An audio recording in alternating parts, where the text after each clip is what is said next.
Talking baseball, baseball and the O's.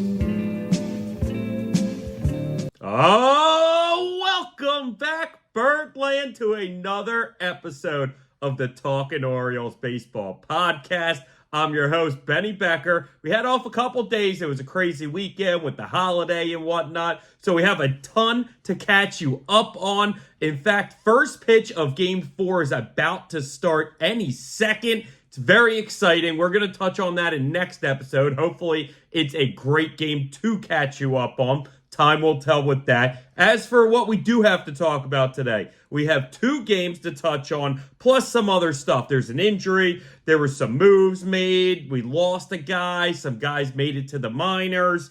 John Means update is big. And a couple other things here and there. Want to touch on how good the minor league players have started as well. Or at least for the most part, how the minor league players have started as well. Either way, we're going to have a great episode for you folks today. Very excited to get into it. And I'm really just excited how the season has gone. Obviously, opening day was a beautiful, beautiful day. Maybe not weather-wise, even though it did hold up for the game. A little cold, little windy. That's all right. It was still a beautiful, beautiful opening day, especially with the Orioles' performance. And they really got right into it. Before we get into that game 2, though, I do want to say I was a little overzealous, maybe a little crazy with excitement after the opening day. So in our opening day episode, I meant to truly thank good friends of ours, Jane and John, who took me and my fiance to the game, got us club seats, great seats. It was a beautiful day. We had a great time together. So I just want to say thank you. Not only did they take us to the game and they're good friends, but they're big listeners of the Talkin Orioles Baseball Podcast. So I appreciate you guys and appreciate your support. So let's dig into Saturday's game. Game 2 against the Angels, big one. 13-4 victory, and there was a lot to love about this game. So this is probably what we'll primarily touch on, at least in the first half of the episode. The Orioles, for the second straight game opening up this season, scored in the first inning. That was great to see. Scored 9 in the 6th inning. Also put up a run in the 3rd, the 8th. They spread it out throughout the entire game. Really, the entire lineup got involved yet again. We know in Game 1, every batter except Urias got a hit. Well, in Game 2, every batter except Urias and Tony Kemp for a single at-bat got a hit. So it was beautiful to see. It was great. We'll touch on some of the big guys. We'll touch on some of the contributors. But we have to start with Gunnar Henderson, who has absolutely been torching Major League Baseball pitching to start this season. We know he got really hot when he came back from the oblique injury in the spring, and he's just carried that straight into the regular season. That on Saturday, he was 3 for 4, had a home run, triple, single. He was a double shy of the cycle.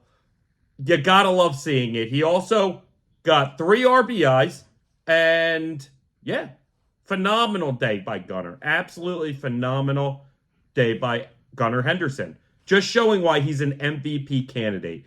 He led off the game, for the Orioles at least, with a solo home run in that leadoff spot in the bottom of the first.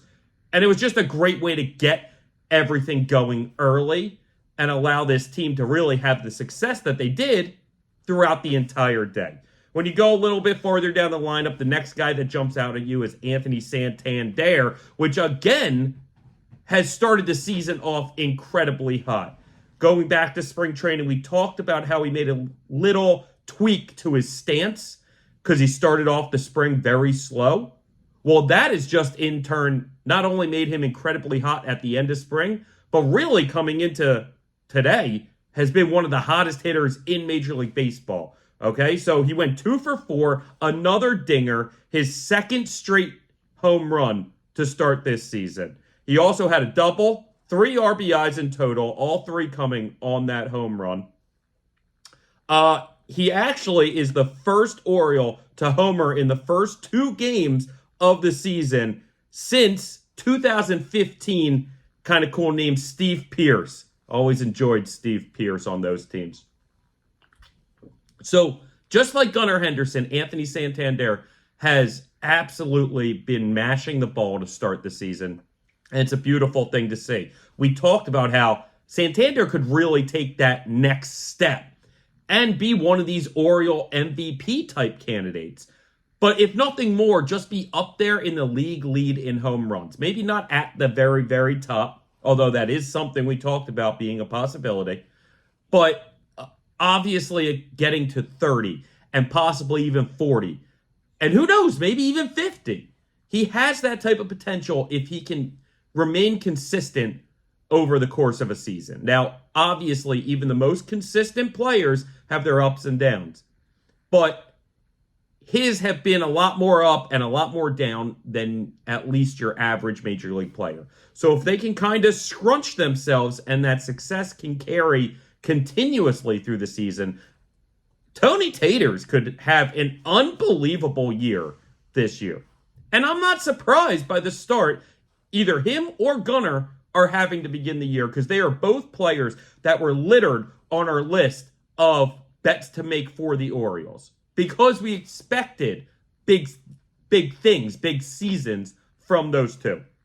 And obviously many more guys, including the next guy that I'll just touch on real quick. We're going to run through the guys. Those were kind of the big multi-hit guys. There were a couple other guys who had good days also. And like I said, the first of that being Adley Rutschman, another guy that I know we talked heavily about in our gambling episode. Adley was 1 for 3 and a walk, got on base twice that day, and scored both of those times. So 2 runs for Adley. Going down the box score, kind of, Ryan Mountcastle, who also has started this season pretty hot and feeling himself. 2 for 3 with a walk, 3 RBIs, and 2 doubles.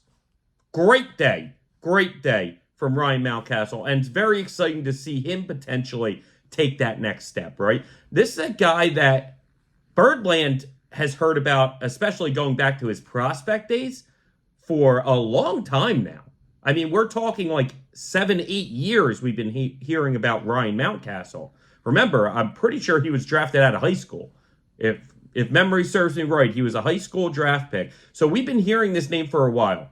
And he's had some big moments for these Orioles in his career so far, but it always seems like he takes 2 steps forwards and then something happens and he has to take a step back, like the vertigo last year, and just kind of wreck something. So you really hope that nothing unlucky happens to him this year that allows him to just have this full season, because that would be ideal. That would be best, obviously, for Ryan Mountcastle and these Orioles.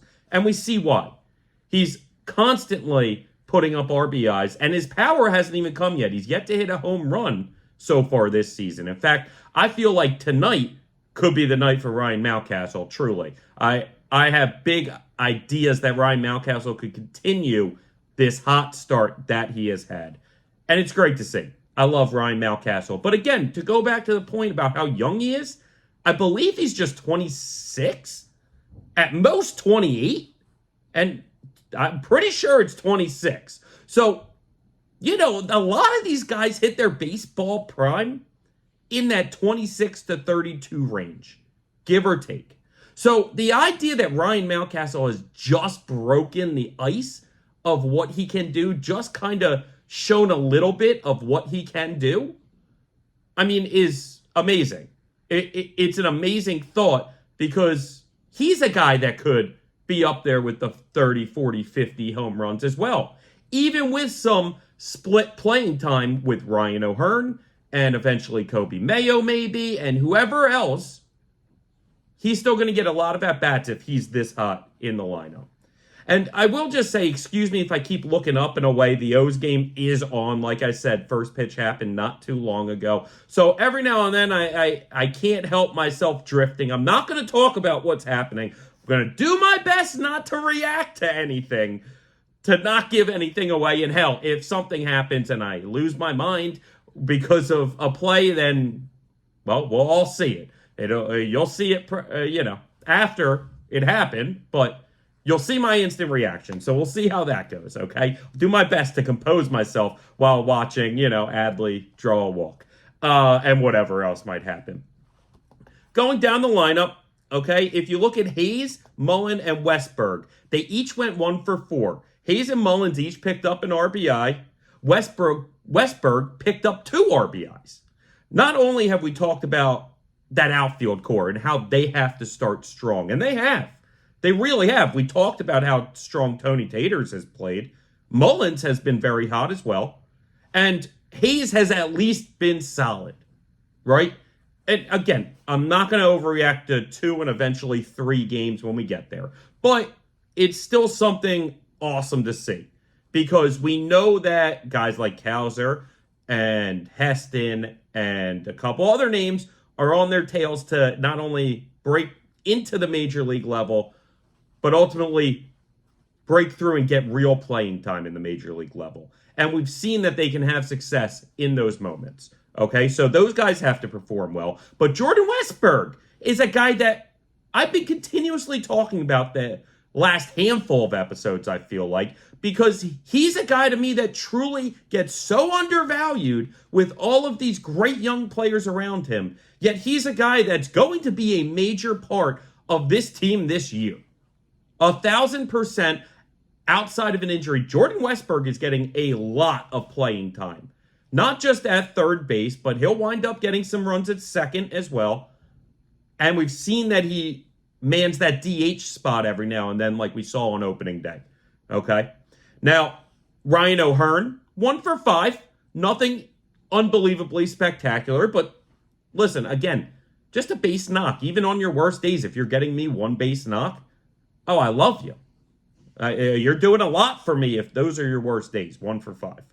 And then you got a couple of guys that got pinch hit opportunities. Cowser and McCann, each 1 for 1.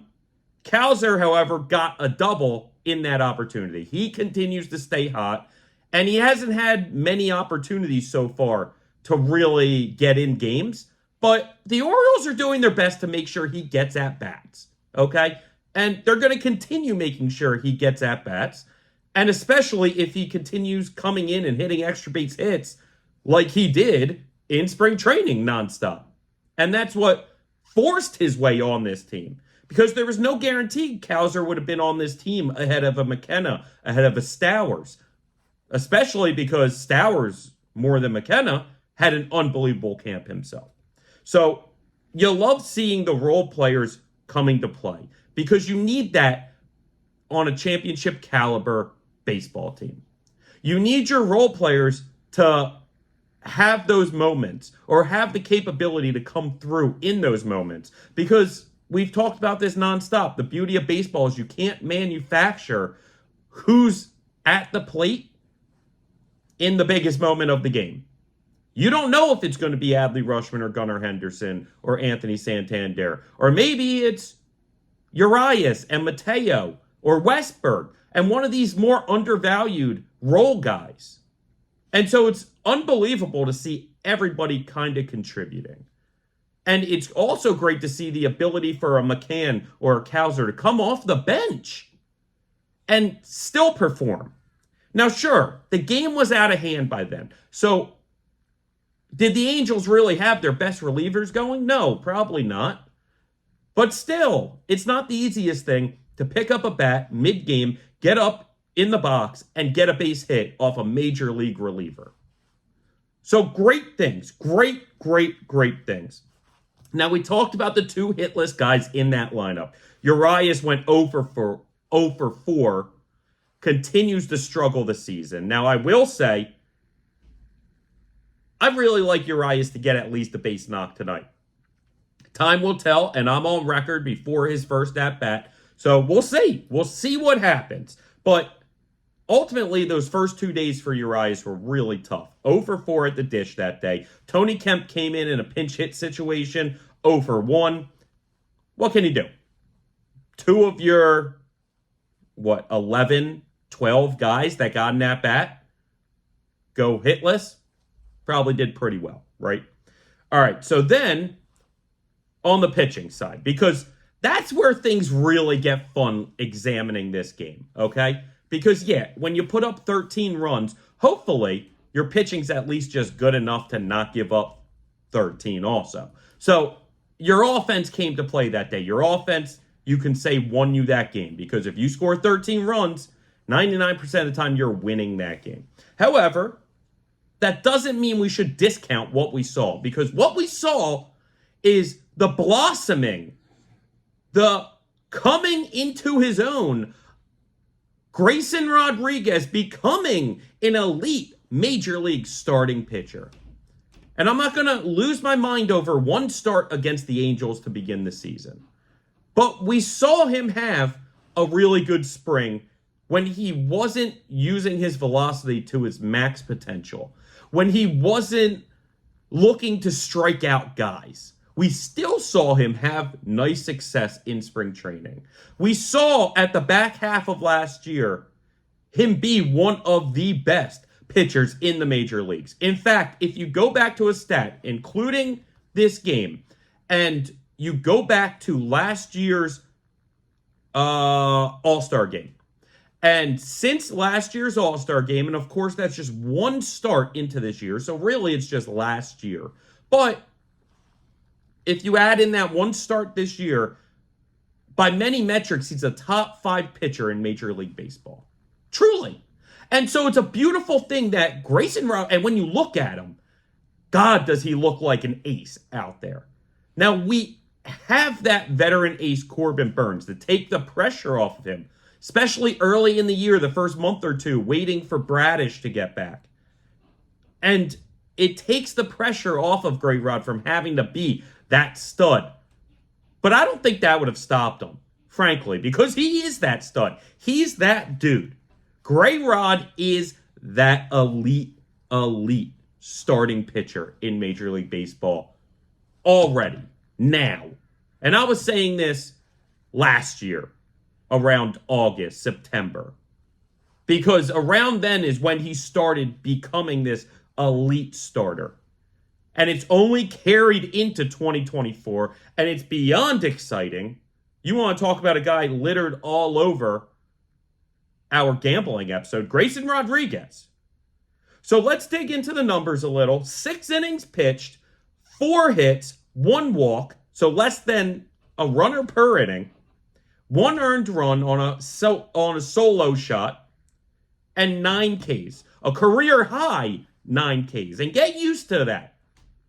He's going to wind up being right around that 8 to 9 a lot of nights because he has that stuff. We saw that stuff. And we'll dig really into his arsenal and some of the ways. But this is a guy who has 4 really, really good, if not elite, major league pitches. He has the 4-seamer. He has now the 2-seamer at elite velocity. He has an elite changeup, I would say.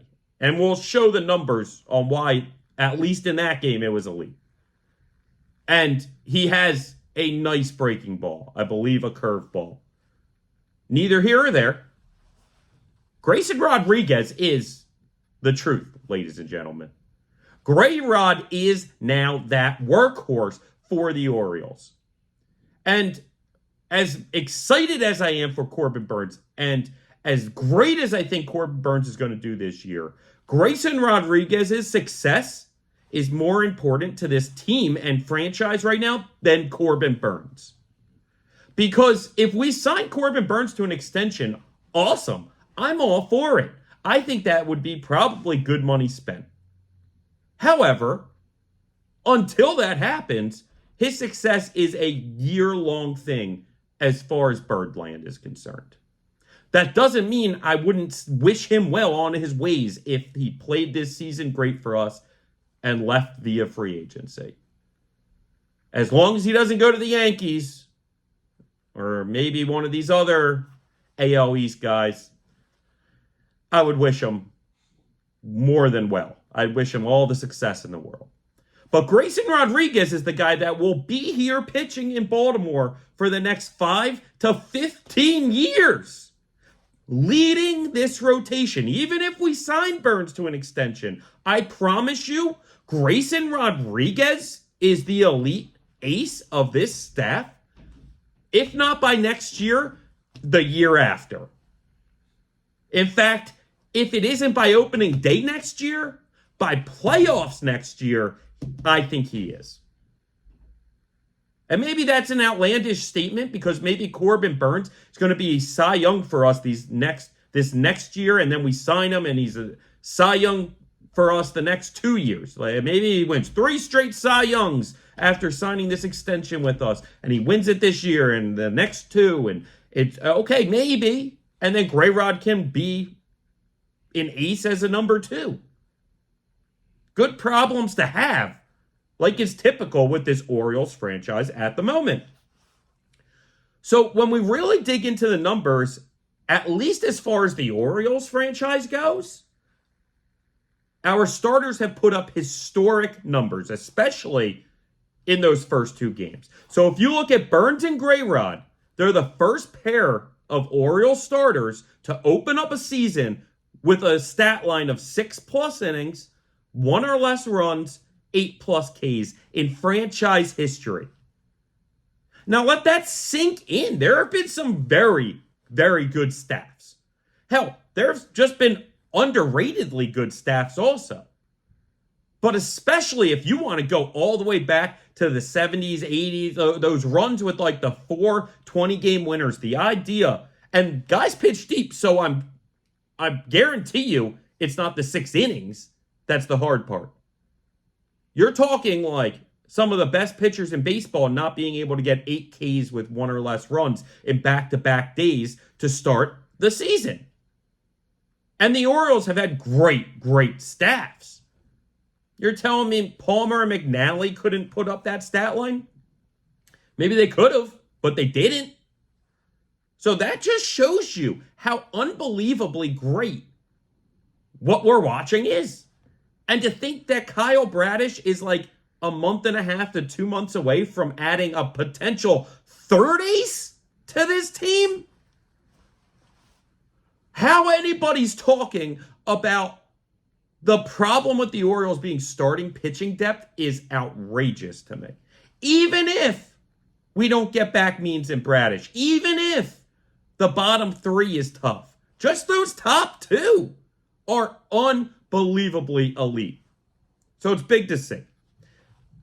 Also, it was the 7th time in franchise opening day history, the first 2 games of the season at least, where the Orioles starters went 6 innings pitched with 1 or fewer runs.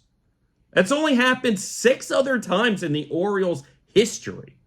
So it's very impressive because even if you take out those 8 strikeouts, that's 6 innings of 1 or less runs by back-to-back starters to start the season has only happened 6 other times in franchise history. Last time, we want to talk about fun names. 2011, Jeremy Guthrie, who kills me because he was on those Royals teams shutting us down in the ALCS years ago.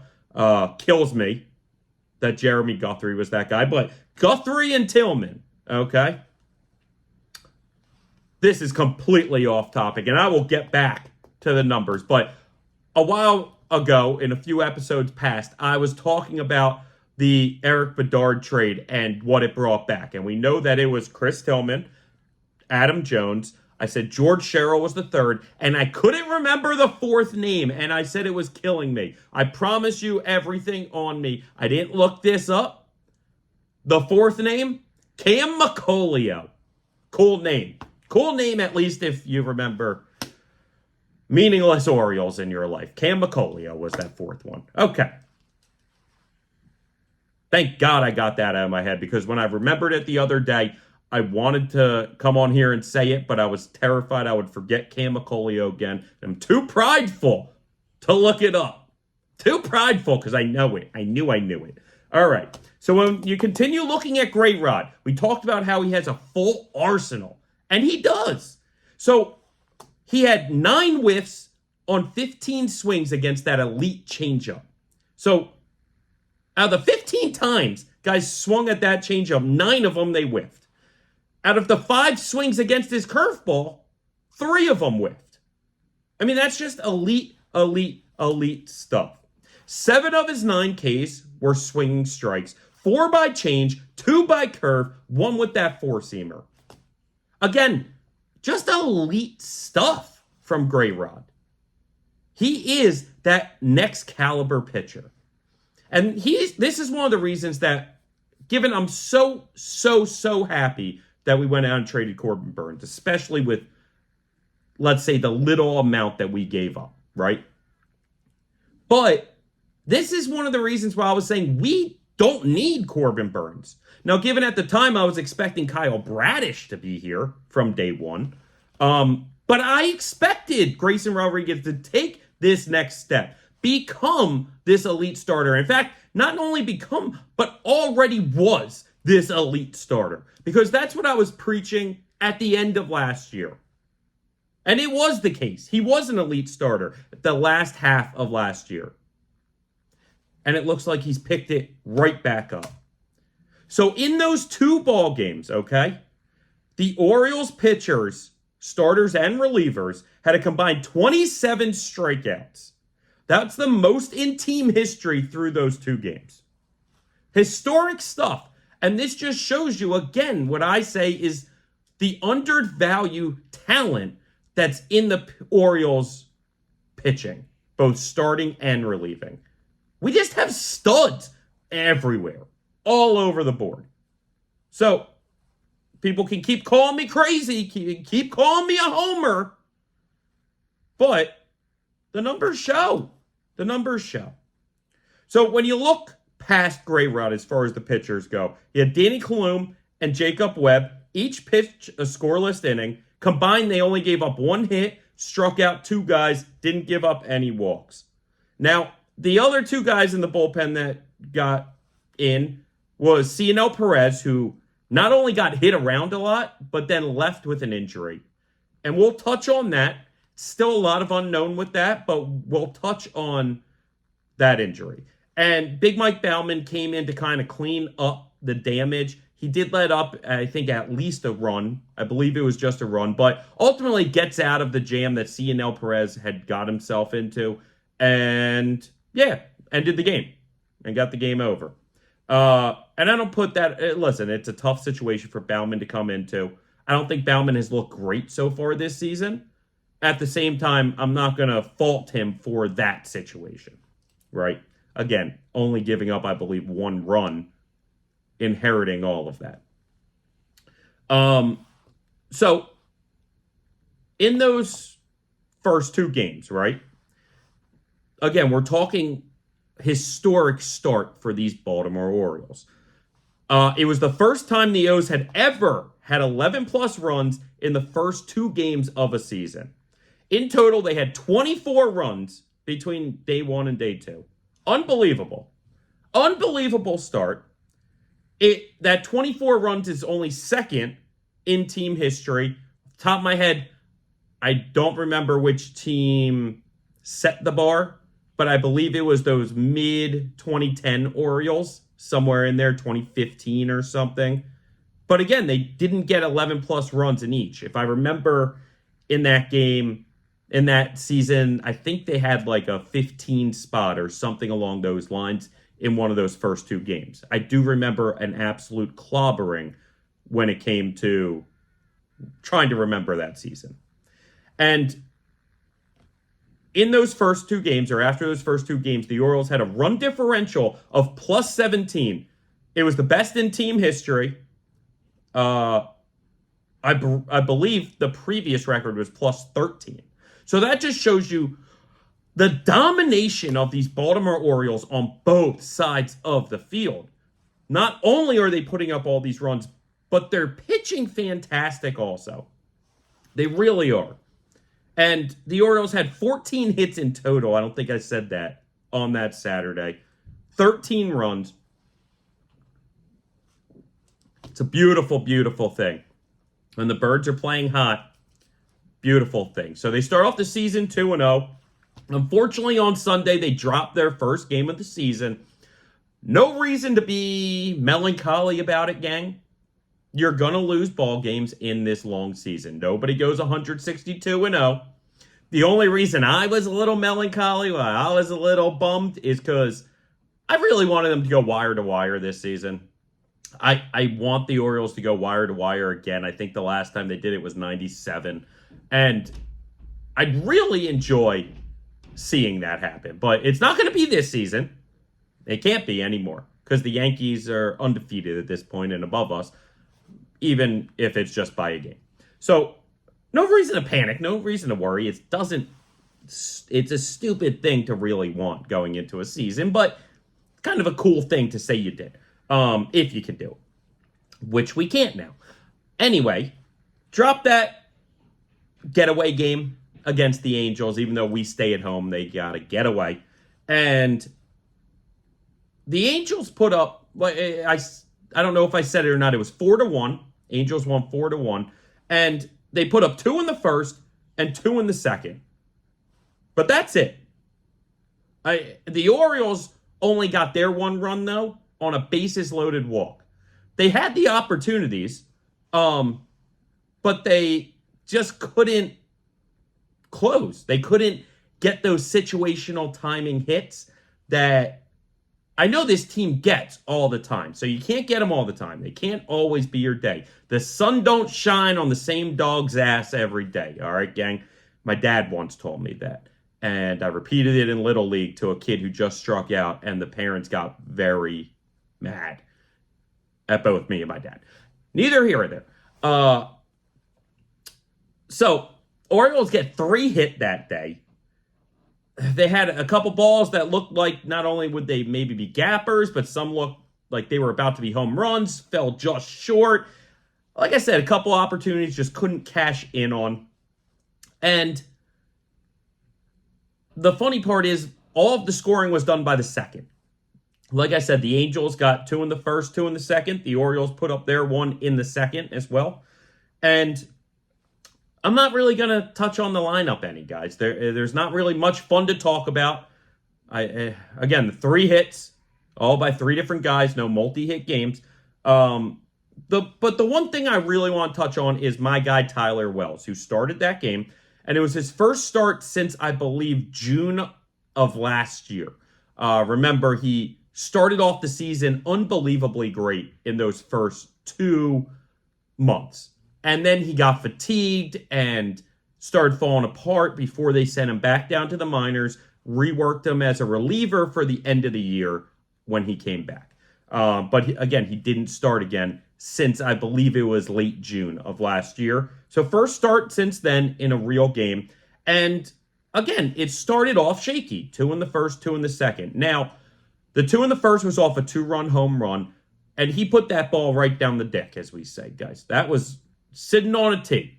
It's a little maybe elevated, but not high enough. Smashed. And it was a mistake pitch. Then in the second, he got himself maybe in a little jam with runners on. Gave up an RBI single, I believe it was, on a ball that, again, was just right on a tee, right down the middle. This one may be a little low, but still just right down the middle of the zone. And major league hitters are going to make you pay for that. So it's not the craziest thing. 2 mistake pitches. One's a 2-run home run. One's an RBI single. And the 4th run actually was an unearned run for Tyler Wells. And it was, I believe, a steal attempt at third or a pickoff attempt at third by the catcher, McCann. And it got a little away from him, and the run ended up scoring on that. So overall, Tyler Wells' line finishes the day with a line of 6 innings, 5 hits, 4 runs, 3 earned. The encouraging part, though, is 7 Ks to no walks. Okay? We talked many times about how in those first 2 months of last season, he led the majors in whips, walk hits, inning pitch. And you see why. Because this is one of his bad games. And he still had more innings pitched than hits and walks combined. Because there were no walks and there were only 5 hits.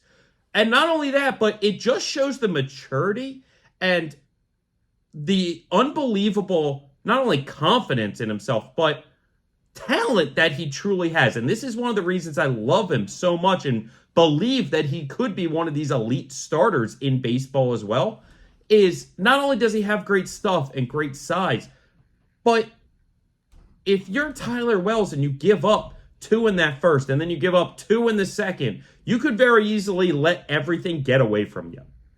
And just, if nothing more, let a bunch of guys on the next inning and get pulled. Before you know it, your day ends at 2+ innings. Instead, he battled it out, got himself through 6 innings, making it the Orioles' 3rd consecutive quality start to start the season. It's the first time in team history that they've opened up the season with 3 starts of 7+ Ks, 27 Ks between those 3 starters, Burns, Grayrod, and Wells. It's unbelievable to see, truly. He retired the final 14 batters he faced, including striking out the side in that 6th and last inning for him. And it wasn't against the bottom of their lineup. It was against Mike Trout, Ward, and Drury, who, while the lineup is not overly impressive, the first guy is one of the best players in baseball, Mike Trout. And the other 2 are at least 2 of their more scary hitters that they have in that lineup.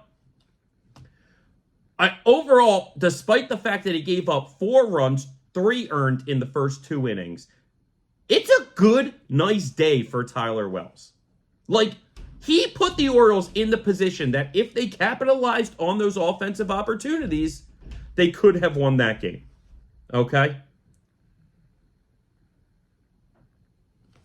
Tyler Wells also created, I believe, 16 whiffs on pitches in that game, which was the 4th most in his career. The other 3 all happened in May of last year. Again, before he got that fatigue.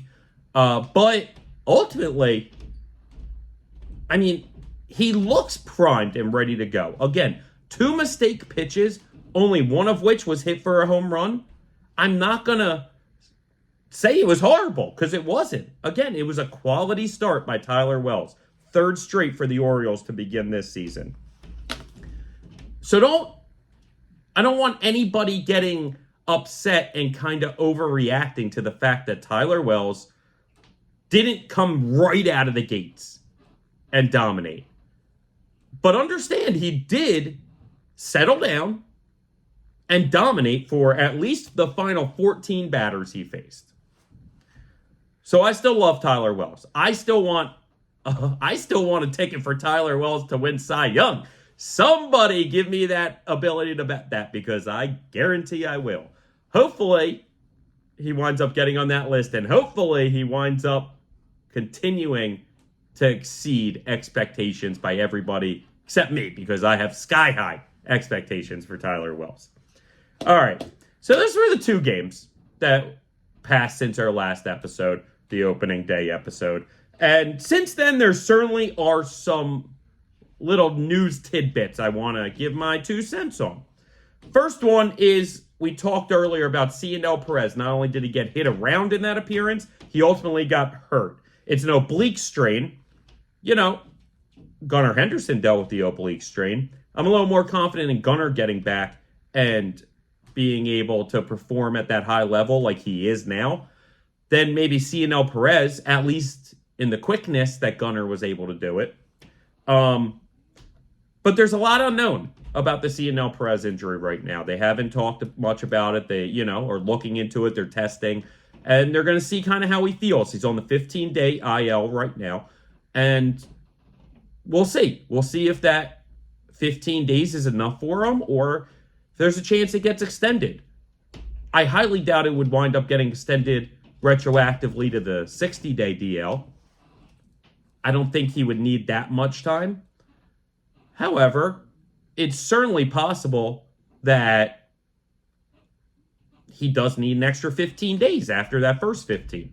And it winds up being about a month since we see Cionel Perez next.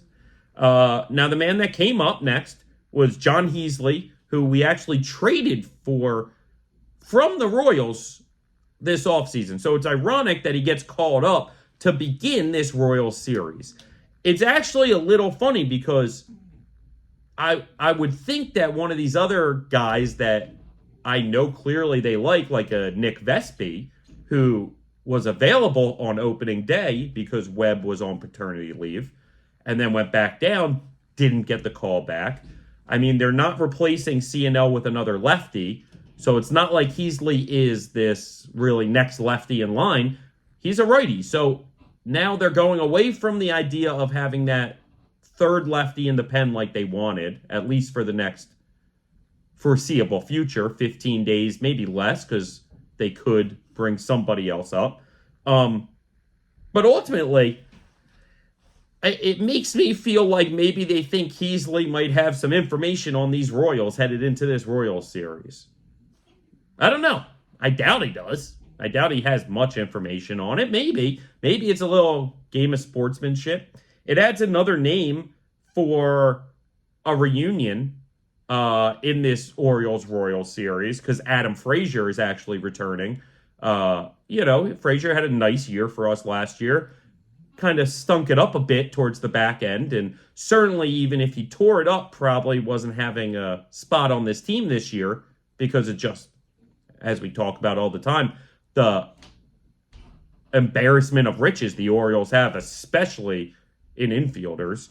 So it's kind of cool. It adds another layer to this Royals series. I know last series it was welcome back 1-year Oriole Aaron Hicks. Now it's welcome back 1-year Oriole Adam Frazier. And, Heasley can see some guys he played with because he played the last 3 years with the Royals. So who knows? Maybe he does have a little inside information that can kind of help some guys here and there. I'm not sure. We'll have to see how it plays out. I could certainly see, that not being the case and them just bringing him up because they like his stuff or they like his matchups. And by next series or the series after, maybe they switch it out. Or if there's an extra inning game or we got to go deep into a bullpen one day, then it gets switched out. There's always that flexibility with the bullpens, especially when these taxi squads, kind of go back and forth with these teams. They love to play that game. And it's necessary because there are certainly games that happen where you run through your pitchers very quickly. Now, a couple other moves for the roster. We had talked at the end of camp about how some guys got designated for assignment, meaning some teams were able to claim them. And if nobody did, then they got passed back down into your minors. And there was one name in particular I especially wanted to keep, and I really didn't think we were going to. And that's Ryan McKenna. I'm very surprised that there wasn't another major league team that felt Ryan McKenna was good enough for at least their fourth outfielder.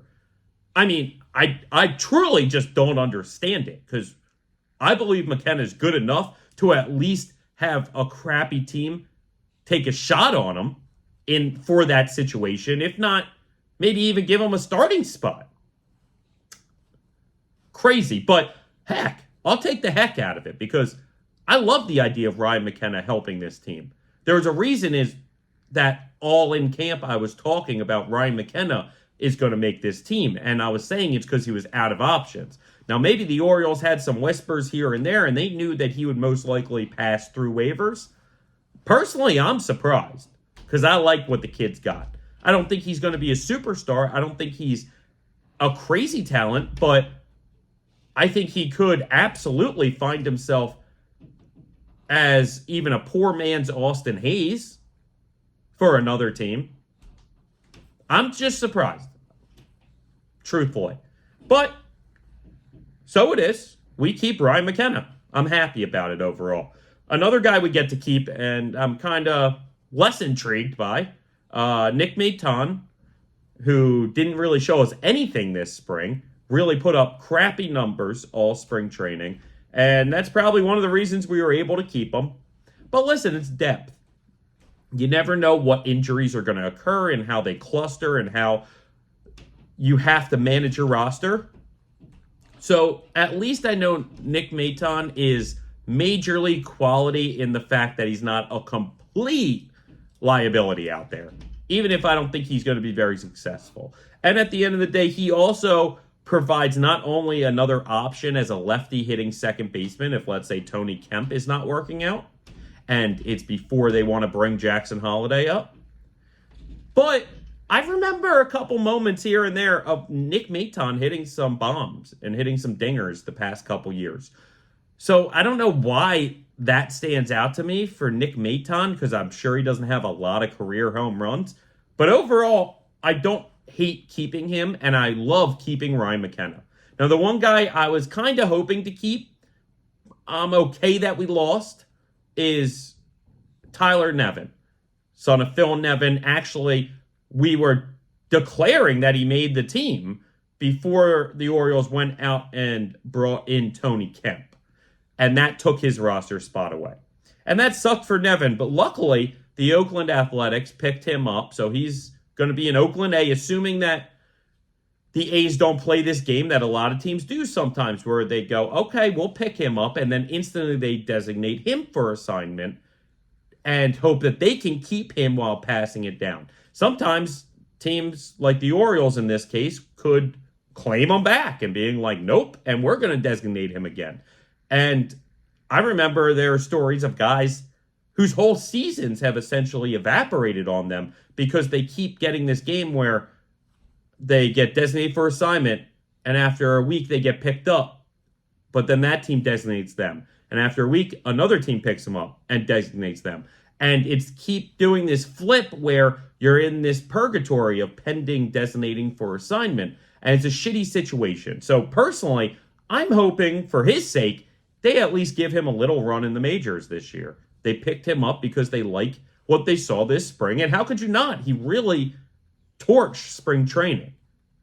So I hope that they give him a try, just because unless we're going to put in a claim and get him to designate him and then wind up keeping him again, it doesn't do us any benefit to root against the guy to get back to the majors with a different team.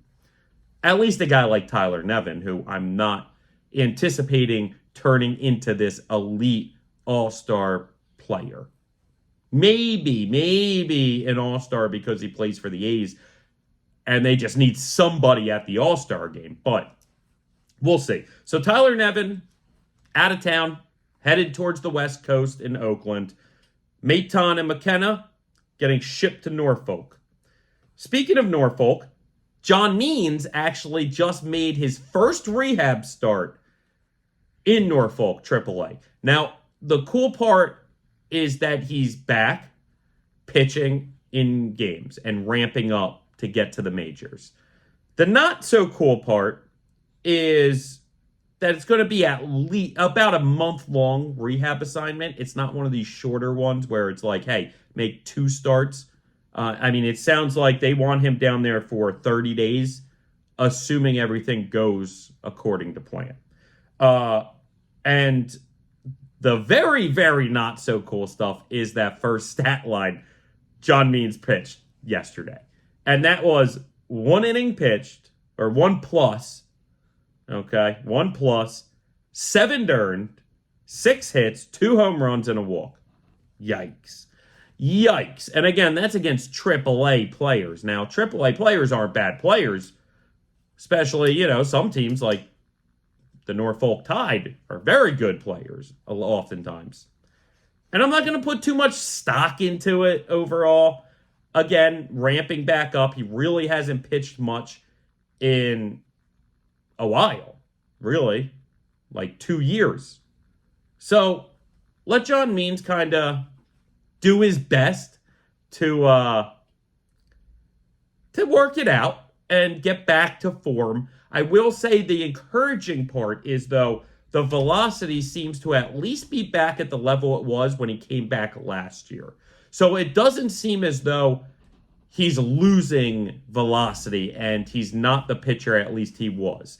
And the nice part about John Means in this process is he was never that flamethrower. He wasn't out there throwing 99, 101. He's not throwing Grayson Rodriguez stuff. He was living more in that 93 range anyway, right? So when they say it's very comparable to his 2023 average, which is after the Tommy John, I'd be really intrigued to see what it was before the Tommy John. I wouldn't be shocked if maybe he lost a couple miles an hour from that point. But who knows? Sometimes these guys even come back throwing stronger. And frankly, he's just starting to really ramp it up. So the idea that there might be at least a couple more miles an hour in the tank now is possible. Because, again, maybe he's going out there not trying to throw as hard as he can every time. He's just trying to work through stuff, and he was getting hit around. So then at a certain point you go, no need to kill myself in this first AAA rehab game. It's not going well. Let's just work on, delivery, work on mechanics, work on this, work on that, and not really care about throwing that hard. And if the numbers are still right at your average from last year and you're not trying to throw hard, stands reason to believe maybe you got a little bit extra in the tank this year. I don't know. Happens all the time. But either way, it's very encouraging to see John Means. We know that he was a little bit ahead of schedule, at least between him and Kyle Bradish. And you love the idea of John Means just getting back to this Orioles team. And especially when it comes into play that Cionel Perez is now hurt for at least, let's say, 2 weeks, if not maybe a month. So let me play out this scenario for you, right? The Orioles do want that third lefty in the pen they've talked about. But maybe without Cionel Perez and with Keegan Aiken up in the majors already, they're willing to just go those two lefties, right? Which gives Colomé and Aiken a lot more run for their money. It also maybe puts Cionel Perez back, let's say, a week, maybe two, before John Means might get back. So there's a real possibility that Keegan Aiken isn't performing up to the par. Even though we've seen good stuff so far, that's certainly possible. It's also possible maybe Cionel Perez, when he comes back, isn't quite looking right or is iffy, right? There's all these scenarios. I really think Danny Colomé is as set as anyone in this bullpen, is as trustworthy as pretty much anyone in this pen, at least without Batista. So I don't think Colome's going to get himself in trouble, but it's one of these things that if the starting rotation is looking very good, maybe you bring John Means back in a bullpen spot. I know that sounds crazy to some, but if we're looking at his rehab numbers and they wind up not being fantastic, and especially maybe unlike this game, maybe he gets through the lineup once or gets through an inning or two, and then it starts getting ugly, maybe you could make the argument that you want John Means only for an inning or two. And then he becomes one of those lefties in the pen. And then we can kind of feel that out.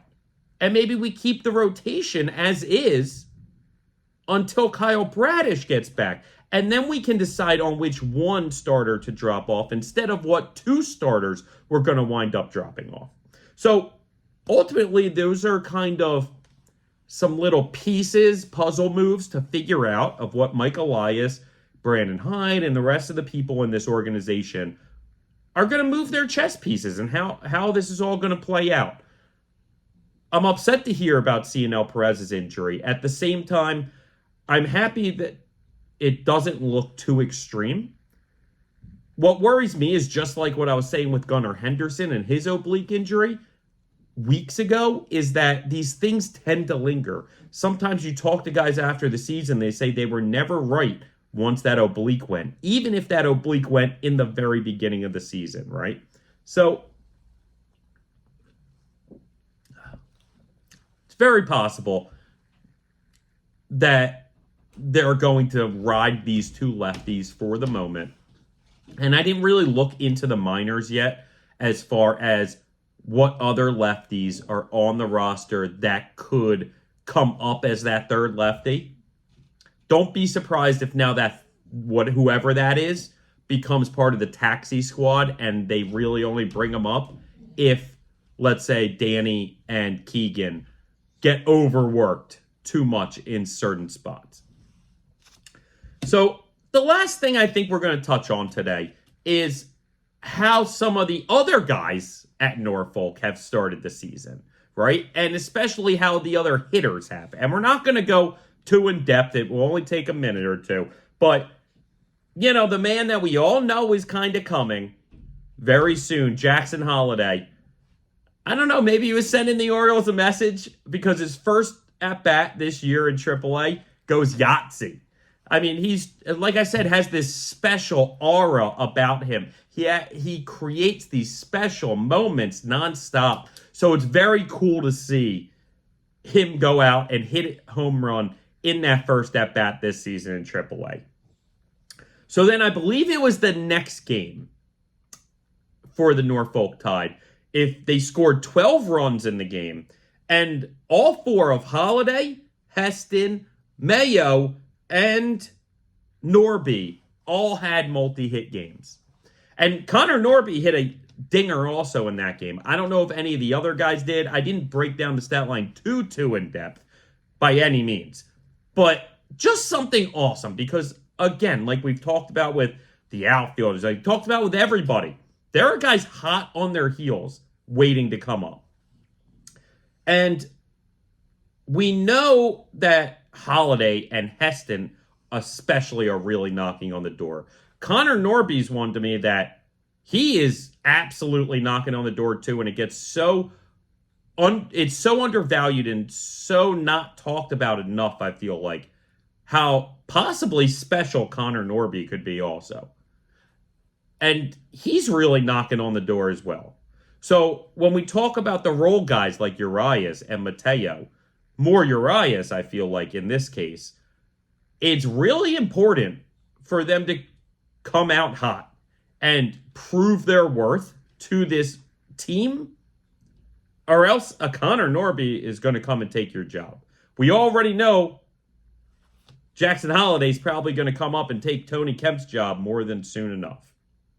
In fact, I was watching one of these shows on MLB Network today before we came on to record. I forget the name. The one with Kevin Millar, whatever that is. And they actually had Corbin Burnes on to do an interview. And I was hoping that we would get all these good tidbits to talk about, but unfortunately, it was a typical interview. He's given typical answers, and he seems like a very nice guy. Good head on his shoulders, like very level-headed, very excited, very competitive, real energetic guy. So, like, it was a good interview. I enjoyed it. But to me, really, one of the only things that stood out truly from the interview is they asked him about these young players and how exciting they are to watch, especially when he's in the dugout watching the hitters, okay? And I'm sorry, Ryan Mountcastle just went Yahtzee, guys. Sorry, Mountie Bomb, first of the season. Very exciting, very exciting. The annoying part is the gambler in me goes, I had him to hit a home run, and then I switched it to fucking Santander. Like an idiot. Okay. Neither here or there. Let's finish what we were talking about, gang. So, Corbin Burnes was talking about, or asked which one of these young hitters he's so excited about. And it's funny. One of the names that he really instantly brought up was Jackson Holliday. And he had to catch himself, it sounded like. Now, certainly, the Orioles front office and coaching staff, they might not be sharing too much of the plan with Jackson Holliday. He might just be, as a player, looking at it and going, God, this kid was very good this spring. This kid clearly is very talented. And how could he not be up really soon?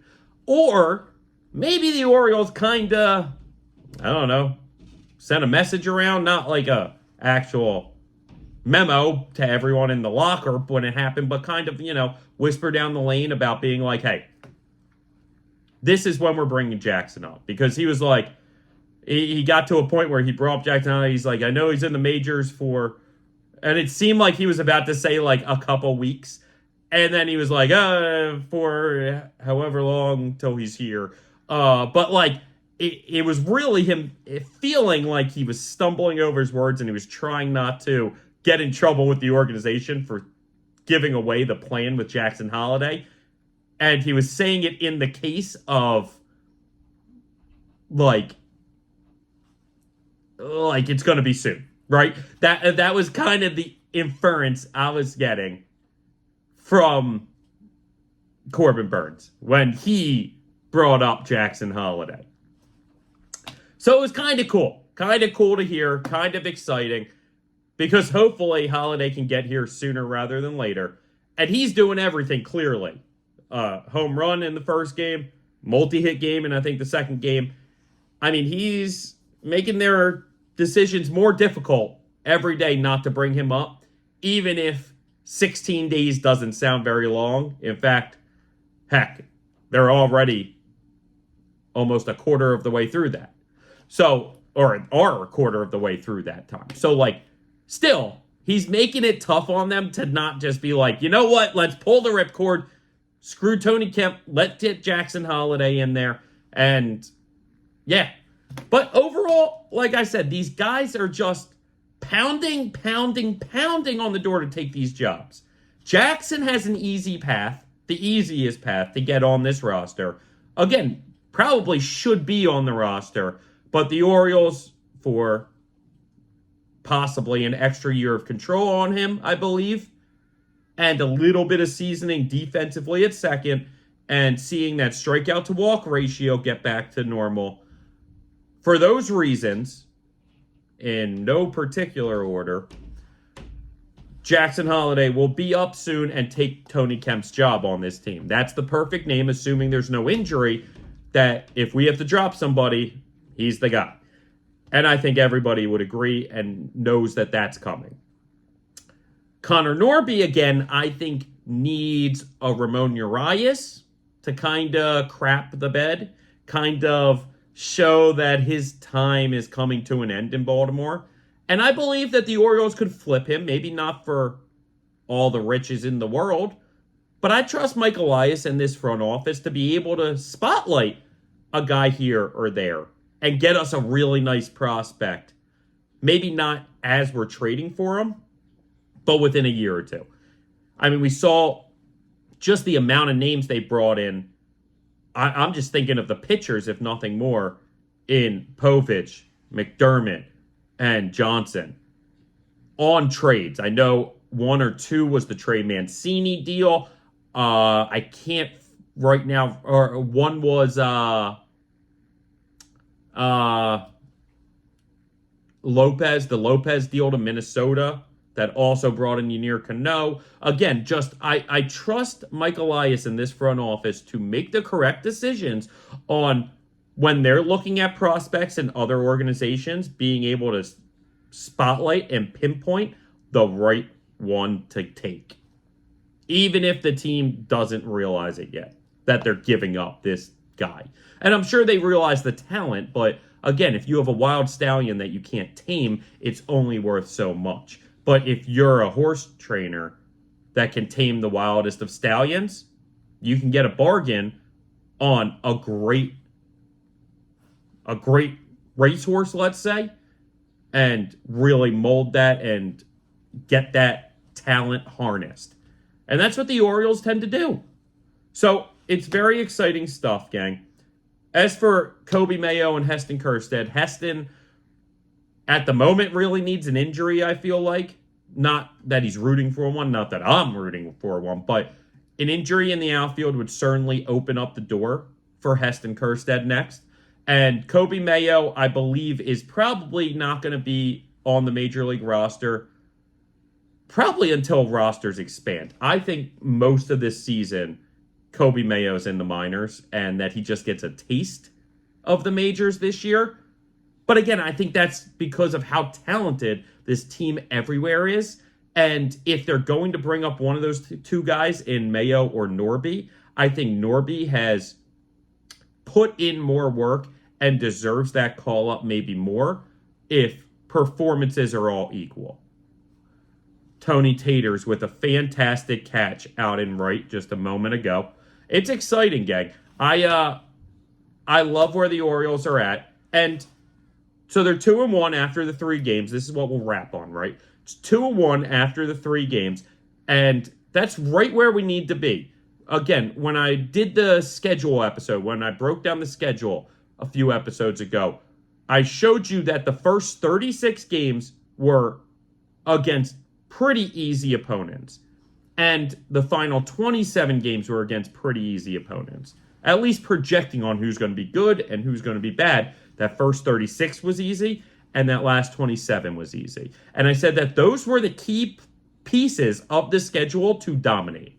Now, in the final 27, I said I made up basically records in the 36 and in the 27. So let's jump to the 27 real quick because the 36 is currently happening, and I'll get to that. But the 27, I said they need to go 17-10 in those 27 in my hypothetical scenario. And that win percentage will put them right at the win percentage they had last year at 101, okay, in that 27-game stretch.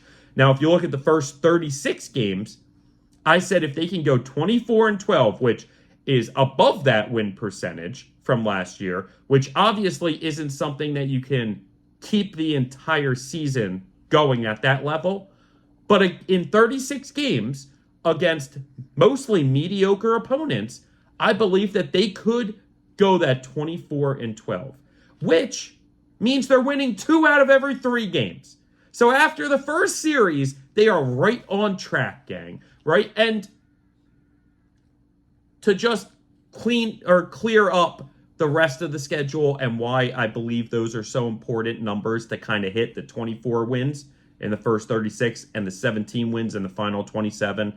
It's because then the remaining 99 games, the Orioles would only have to go 50-49 to hit 91 wins. And I believe there's no chance that despite even how some tough of stretches they have in those 99 games, they're only a game above 500 in that 99-game stretch. They, to me, will absolutely be better than that. So if 50-49 in that middle, 24-12 in the beginning, 17-10 at the back end, gets you 91 wins. Well, if you take a few from that middle, and maybe you take even a few more in the beginning and a few more in the end, well, now you're at 100 wins, 103 wins, 105 wins, whatever they could potentially get to. That's why it's so exciting. And it's so exciting to see that they started off that first series not only with historic numbers as far as pitching, as far as hitting, at least franchise historic numbers. It's also phenomenal to see that they're right on track in that first 36 to go 24-12, win 2 out of 3 games. And that's right where they're at now. Hopefully, they're tied right now with the Royals. Hopefully, they can take tonight, pull out another victory to start this series, and put themselves in a prime position to at least be 4-2 after this series. Ultimately, I don't care if the Yankees start 4-0, 5-0. I'm not looking at the other horses in the race. I got blinders on, gang, right? And to me, these Orioles are so good and so talented, I don't need to care about anybody else and what they're doing. I just need to care about what we're doing. So stay the course, keep on track, win 2 out of every 3 games in that first 36 games, and you set yourself up for yet another unbelievably successful season and a postseason run. And you give yourself the opportunity to make good on last year's failures and take at least a next step to get to the ALCS. And hopefully another step to get to the series. And God willing, another step and win the World Series. It starts each night, but really it starts in this first 36. And that's why it's so important that they continue taking 2 out of every 3 games in these series. And yeah, there's some 2-game sets. There's some 4-game sets in that stretch.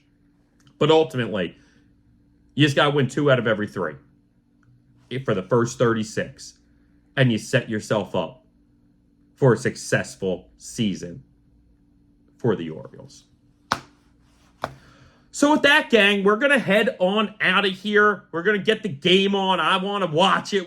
I don't want to just kind of be checking, looking, scanning, glancing. I want to be really watching. I want to hear the announcers in my ears. I want to hear Kevin Brown. I want to hear Jim Palmer. I want to hear Mel. I want to hear the gang.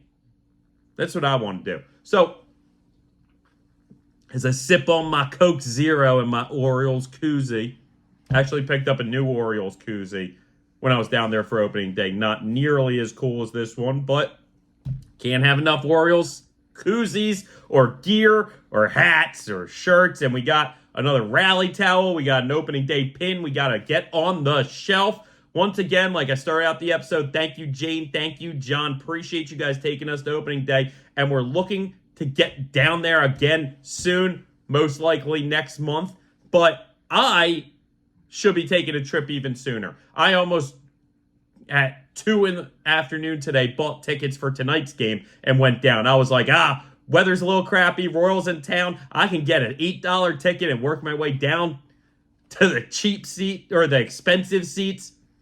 I didn't do it. I said, you know what, not tonight. Maybe tomorrow.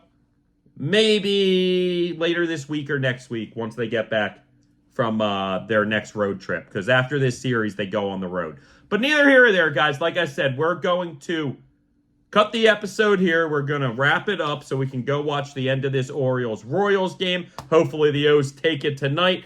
Either way, we have a great start to the season. And now that we're past Easter, now that we are past a couple things, I'm hoping to come to you folks every single day to talk Orioles baseball, truly. Now, if it's the day after an off day and nothing happened, maybe I don't show up. Every now and then, if life gets in the way, maybe I take another day off. But ultimately, gang, I want you to know that I am going to try to be here every single day talking Orioles baseball with you, because that's what I love, baby. That's what I want to do, and that's what I am going to do. So overall, gang, fantastic episode today. Let's go watch the O's take this one, and you have a good day. This was the Talkin Orioles Baseball Podcast. Let's go, O's! Talk